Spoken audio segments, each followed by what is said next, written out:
मेरा नाम अली है और मेरे दोस्त रेहान ने मुझे अपने घर भेजा कि मैं किसी मुसीबत में फंस गया हूँ और घर से फरार हूँ। तुम जाकर मेरे घर के हाल देखो कि घर में किसी चीज की जरूरत तो नहीं है। जब मैं वहां पहुंचा तो मालूम हुआ कि किसी केस में पुलिस रेहान के वालिद को गिरफ्तार करके ले गई है और अब उन्हें रेहान की तलाश है। मैंने घर जाकर हाल मालूम किया तो वहां रेहान की बहन और उसकी माँ मौजूद थी। मैंने उन्हें तसल्ली दी और हिम्मत देकर जब वापस मुड़ने लगा तो रेहान की माँ ने मुझे आवाज देकर कहा, बेटा हम रात को घर में अकेले नहीं रह सकते। ऐसा करो तुम आज रात इधर ही आ जाना। पहले तो मैंने मना कर दिया, लेकिन फिर रेहान की माँ ने रेहान को फोन किया और कहा कि अली से कहो कि वो रात को यहाँ जरूर आए। रेहान ने जब मुझे खुद कहा तो मैं इनकार न कर सका। खैर, मैं उस वक्त उनके घर से रवाना होकर काम पर चला गया। फिर रात को तकरीबन 10 बजे उनके घर पहुंचा। रेहान की माँ और बहन अभी तक मेरा इंतजार कर रही थी। मेरे पहुंचते ही रेहान की माँ ने खाना पेश किया और हम सब ने इकट्ठे खाना खाया। रेहान की माँ पुलिस की छापी की वजह से बहुत ज्यादा डरी हुई थी। उन्होंने नींद की गोली ली और अपने कमरे में जाकर सो गई। रेहान की बहन पश्मीना ने मेरा बिस्तर दूसरे कमरे में बिछाया और खुद अपनी माँ के कमरे में जाकर सो गई। तहाँ मुझे नींद नहीं आ रही थी और मैं ख्यालों में था। रात को तकरीबन 1 बजे दरवाजे पर दस्तक हुई। मैंने जाकर पूछा कि बाहर से आवाज आई तो दरवाजा खोलो, पुलिस आई है। मैंने दरवाजा खोला तो पुलिस वाले मौजूद थे। तो दरवाजा खुलते ही मुझे धकेल कर अंदर दाखिल हो गए। उन्होंने पूरे घर की तलाशी ली और इस दौरान पश्मीना और उसकी माँ भी जाग गई। जब पुलिस को घर में छापे के दौरान रेहान नहीं मिला तो उन्होंने मुझसे पूछा कि तुम कौन हो। मैंने जवाब दिया, मैं मेहमान हूँ, यहाँ रात गुजारने आया हूँ। उन्होंने कहा तुम भी हमारे साथ चलो, शायद तुम्हें रेहान के बारे में मालूम हो। जब उसे पकड़ लेंगे तो तुम्हें छोड़ देंगे। मैंने कहा आप जाएं, मैं अपनी गाड़ी में आता हूँ। थाने जाते हुए मैंने रास्ते में अपने फौजी अफसर दोस्त को फोन किया और उन्हें पूरी बात बता दी। जब मेरे फौजी दोस्त ने कुछ करने का कहा तो फोन बंद हो गया।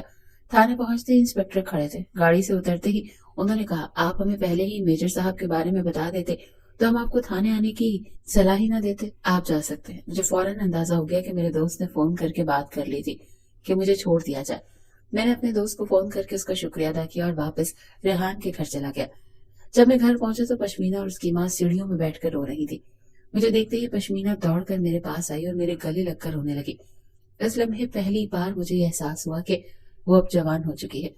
मेरे जहन में अजीब ख्यालात आने लगे, लेकिन फिर भी मैंने अपने ख्यालात को झटक दिया।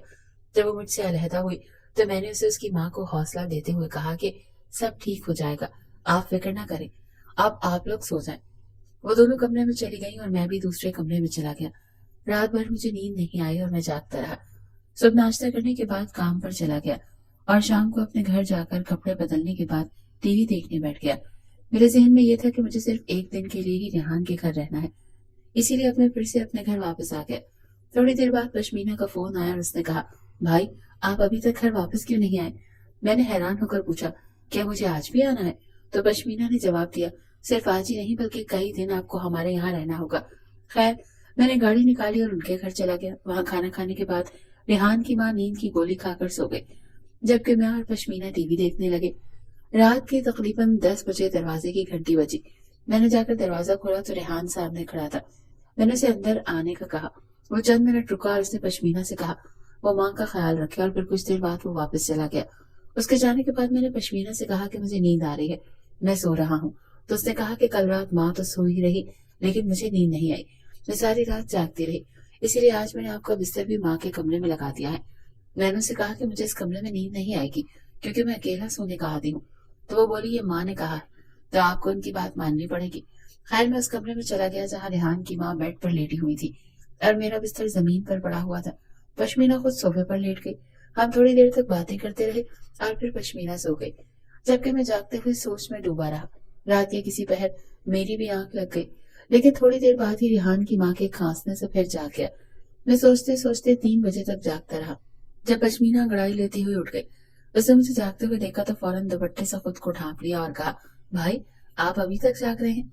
मैंने जवाब दिया, नींद नहीं आ रही। वो उठकर बाथरूम चली गई और जब वापस आई तो कहने लगी, आप टीवी लगा लेते। मैंने कहा, इसलिए नहीं लगाया कि आप लोग डिस्टर्ब ना हो। वो बोली, आप टीवी हॉल में जाकर टीवी लगा लो, इसमें भला डिस्टर्ब होने वाली कौन सी बात है, चाहे तो कोई मूवी देख लो। मैंने इनकार किया, लेकिन वो कहने लगी, चले मैं आपको टीवी लगा देती हूँ। मैं भी उसके पीछे टीवी हॉल में चला गया, जहाँ उसने टीवी लगाकर रिमोट मेरे हाथ में दिया और कहा, जो भी चैनल देखना है लगा ले। मैंने रिमोट पकड़ लिया और उससे कहा, एक गिलास पानी ले आओ। जब वो पानी लेने गई तो अचानक मेरे दिमाग में ख्याल आया और मैंने अपने हाथ की हथेली देखना शुरू कर दी। वो पानी लेकर आई तो मुझे देखकर कहने लगी, क्या देख रहे हैं? मैंने पश्मीना से कहा, मैं देख रहा हूँ कि किस्मत में क्या लिखा है। ये सुनकर वो मुझसे पूछने लगी, क्या आप हाथ देख लेते हैं? मैंने कहा, बस थोड़ा बहुत। ये सुनकर वो बोली, मेरा भी हाथ देखें। मैंने पहले इनकार किया लेकिन वो जिद करने लगी। आखिरकार मैंने कहा, ठीक है, मैं देखता हूँ, मगर मुझे इस बारे में ज्यादा पता नहीं है। मैं फौरन मेरे पास आकर बैठ गई और अपना हाथ मेरे आगे कर दिया। मैंने उसका हाथ इस अंदाज से पकड़ा कि वो थोड़ी सी शर्मा गई। मैं कुछ देर तक उसका हाथ देखता रहा लेकिन कुछ नहीं बोला। फिर जब मैंने उसका हाथ छोड़ दिया तो उसने पूछा, मेरी किस्मत क्या कहती है? मैं फिर खामोश रहा और उसने दोबारा सवाल किया। मैंने कहा, मुझे तुम्हारे हाथ की समझ नहीं आई। वो बोली, आप जानबूझकर नहीं बता रहे, प्लीज बताए ना। मैंने फिर से उसे टालने की कोशिश की लेकिन वो फिर से जिद करने लगी। मैंने कहा, जो मुझे समझ आया है वो मैं तुमसे नहीं कह सकता। तो वो बोली, क्यों नहीं कह सकते? मैंने जवाब दिया, बात ही कुछ ऐसी है।